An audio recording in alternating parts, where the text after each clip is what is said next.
When 24-year-old social media influencer and model Esmeralda Gonzalez goes missing, her family at first thinks it may be due to mental health issues that she was having, but the conclusion would end up being so much worse.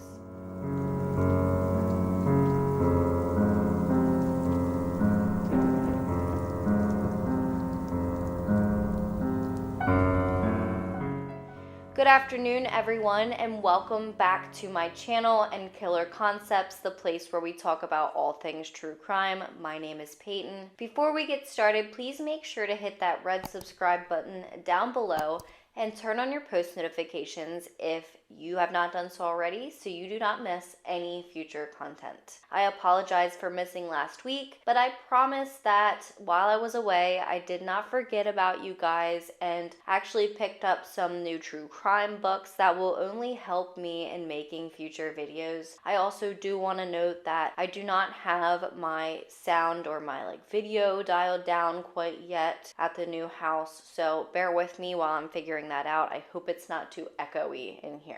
So today we are going to be talking about the 2019 disappearance of 24-year-old social media influencer Esmeralda Gonzalez. I don't remember of hearing this case back in 2019, but I could be wrong and I could be misremembering. It did come up under the news section on Oxygen, which made me read about it, and I decided that I wanted to share it with you guys. We all know I frequent Oxygen quite often, and it is usually down in my sources. Trigger warning, this does slightly talk about mental health issues, and there are some crime scene photographs that may be disturbing to some viewers, as well as descriptions of the crime scene. So with that being said, let's jump right on into it. We are going to start with talking a little bit about who Esmeralda Gonzalez was before we talk about her disappearance and murder. She isn't just a victim, she is someone who many people cared for and loved, and we need to remember that. So according to Oxygen, Gonzalez was a 24-year-old social media influencer who grew up in the historic West Side neighborhood of Las Vegas. As she grew up, she participated in beauty pageants, which isn't surprising as she was gorgeous and she was great at chess. Her ex-boyfriend, Matthew Mosey, who was still a friend of hers, stated, quote, "She was a very driven young woman with her whole life ahead of her," end quote. Per People, she had dreams of becoming an attorney, and in court, her brother Juan Gonzalez said, quote, "It pains me to know that she will never have the opportunity to go to law school and protect the rights of others."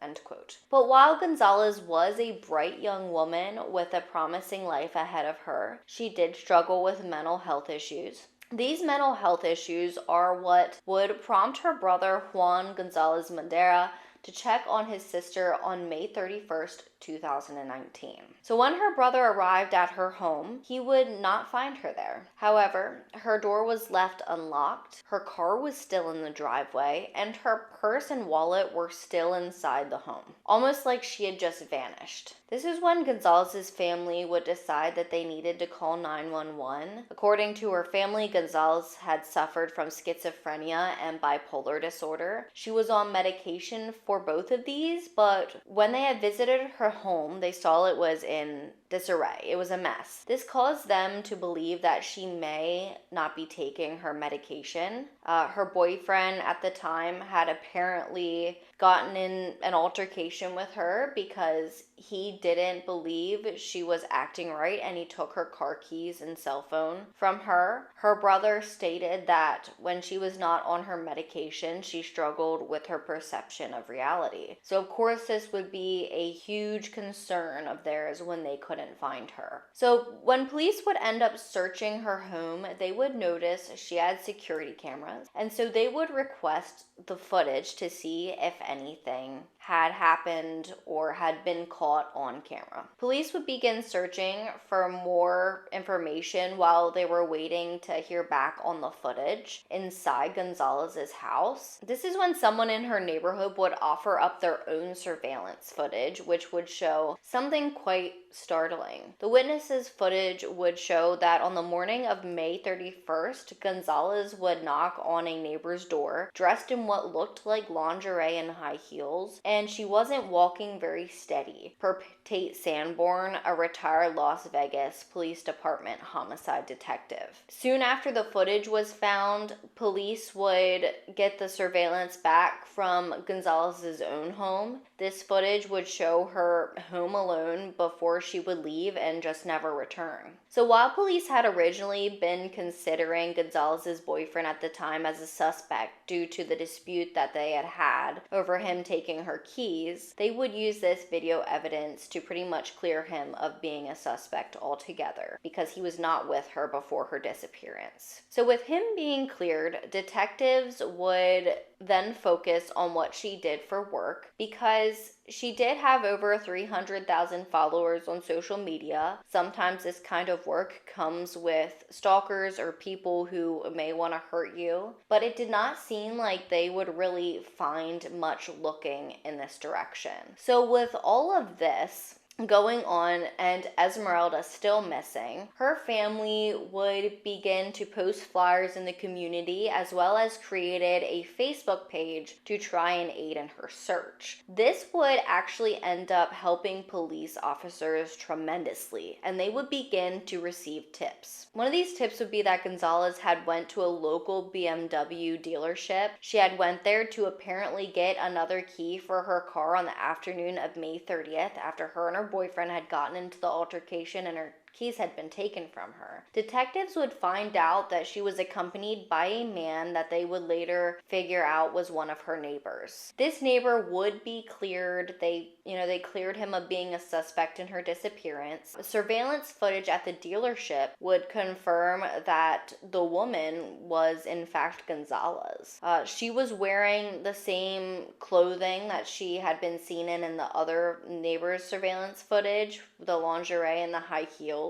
So while her outfit of choice may have seemed weird to the employees at BMW, they just chalked it up to her being another possible stripper on the Las Vegas Strip.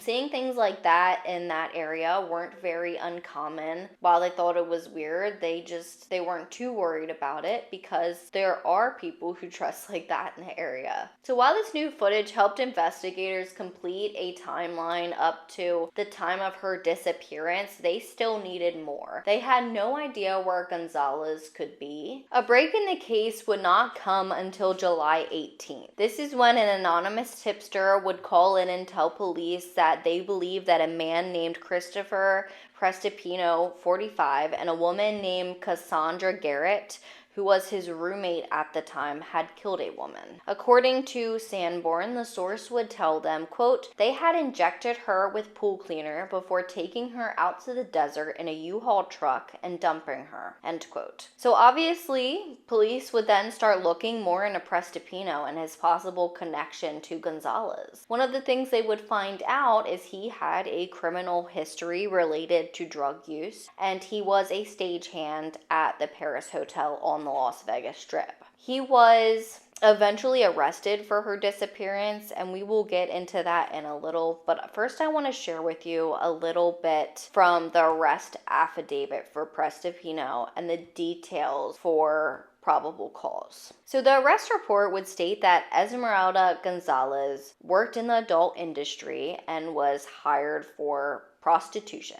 Police would basically get another tip to speak to a woman named Trisha Ott. Trisha Ott would relay the following to the police. Big trigger warning, this is quite disturbing information and my heart goes out to the victim's family, as I'm sure things like this were not easy for them to hear throughout the case. So Christopher Prestipino has apparently called this Trisha Ott over early in the morning to come over because he needed help. He originally didn't really tell her what for, so she just arrived at Prestipino's home and she noted that he was acting strange and kept talking about an unknown female.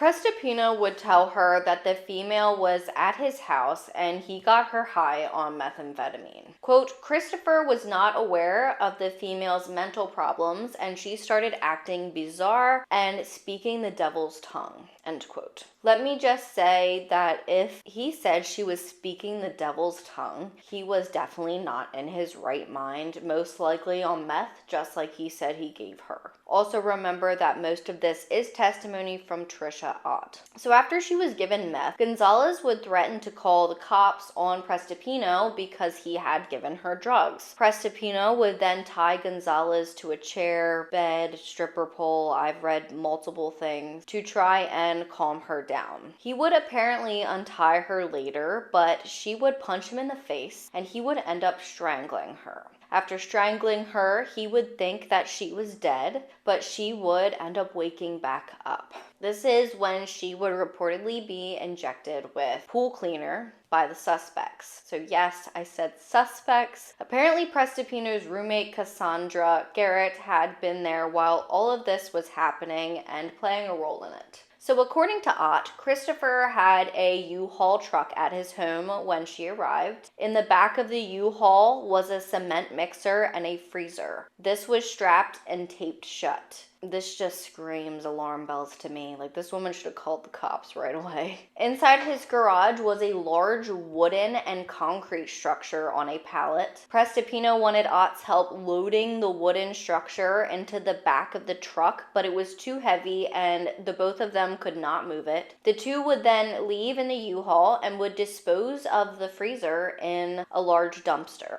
Trisha had asked about the freezer, and Prestipino basically told her that if someone got inside, it would be bad. The two would then go back to the house and try and move the wooden structure again, but would not be able to move it. It was too heavy, and eventually Ott would have to go home. When police would ask Ott where Gonzalez's body could have been, she said she didn't know, but she did note that there was plastic bags and cement bags at Prestipino's home. So on September 3rd, 2019, homicide detective Mort would get into contact with Home Depot's organized retail crime investigator. And this investigator would be able to locate Prestipino on surveillance footage on June 6th, 2019, buying the following haunting supplies: deck screws, ocean mist filler, fresh clip strip,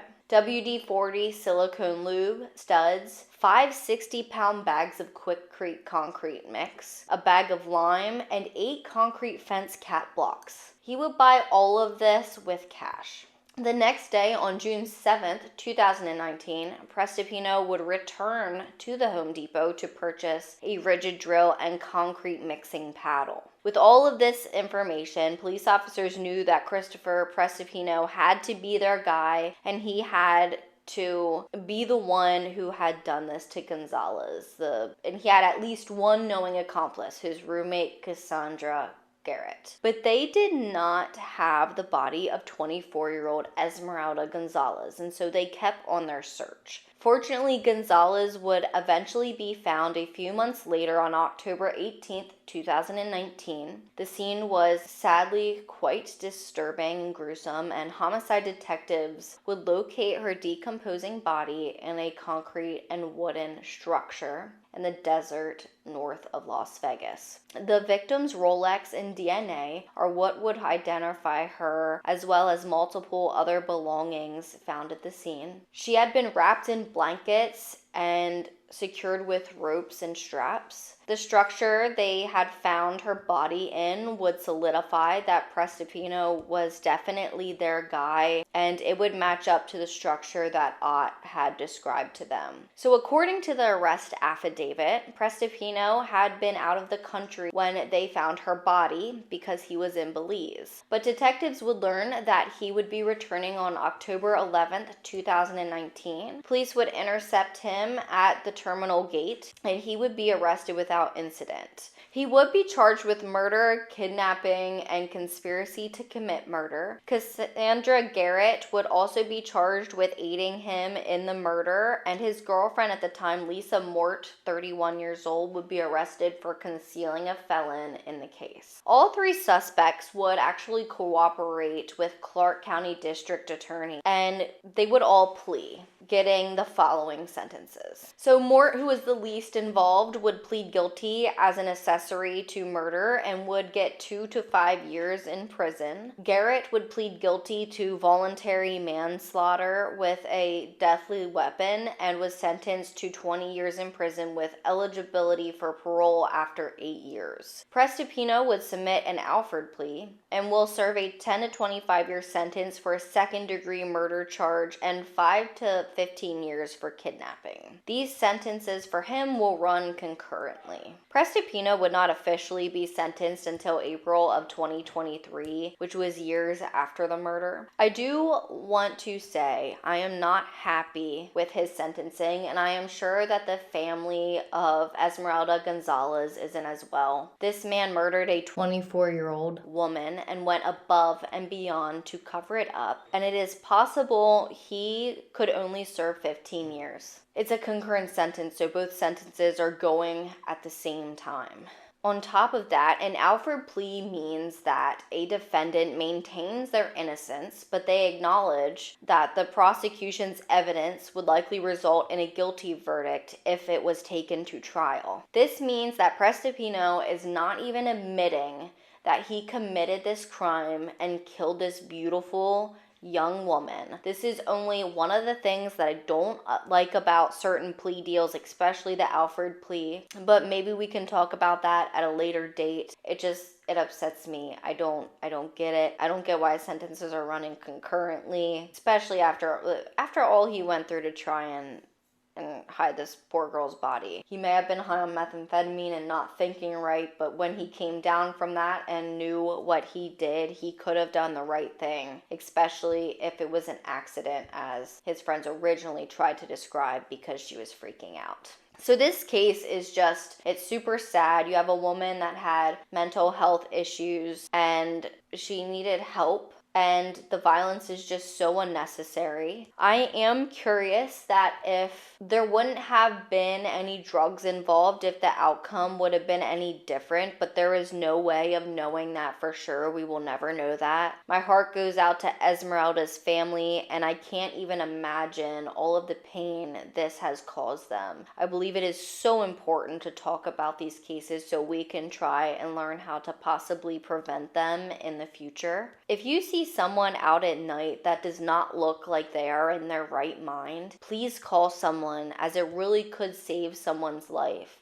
If she wouldn't have been in this situation, she still could have gotten herself hurt unintentionally. It's just really important to just speak out if you see something that just seems strange. So with that being said, that is all I have for you today. Please make sure to hit that red subscribe button down below and turn on your post notifications if you have not done so already. If you have any case suggestions, please send them to killerconceptsblog@gmail.com or comment them down below. You can also follow me on social media. So before you go, just remember that the world's most dangerous minds hide in the most unlikely places. Stay safe.